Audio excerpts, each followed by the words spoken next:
ഗുരുവായൂരപ്പ, നിന്നെ കാണാനായി ഭക്തന്മാര് നിരയായിട്ട് നിൽക്കുക വെച്ചാൽ അതിലെവിടെ എൻ്റെ സ്ഥാനം എന്നൊക്കെ എനിക്കറിയാം, ഏറ്റവും അവസാനം. പക്ഷെ എനിക്ക് സന്തോഷം എന്താണെന്നോ, ഏത് നേരെയും ഒരു ദിവസം തീരൂലോ, അപ്പൊ ഞാൻ എൻ്റെ കണ്ണൻ്റെ മുമ്പിൽ അങ്ങോട്ട് വരും. കണ്ണാന്ന് പറഞ്ഞ് നിന്റെ കാൽക്കലേക്കൊരു വീഴ്ചയുണ്ട് കൃഷ്ണ. അന്ന് നീ എന്നെ വാരിയെടുത്ത് മാറോട് ചേർക്കില്ലേ? നിന്റെ തുളസിമാലയുടെ ഗന്ധം എൻ്റെ ഹൃദയത്തിലും മനസ്സിലും കണ്ണിലും കാതിലും നിറയും.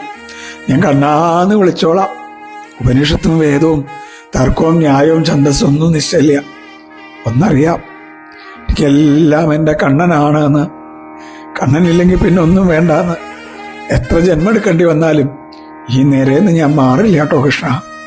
ഒരു ദിവസം നിന്നെ കാണാലോ, ആ സ്വപ്നം മാത്രമാണ് അടിയന്റെ ജീവൻ. കൃഷ്ണ, ഗുരുവായൂരപ്പ.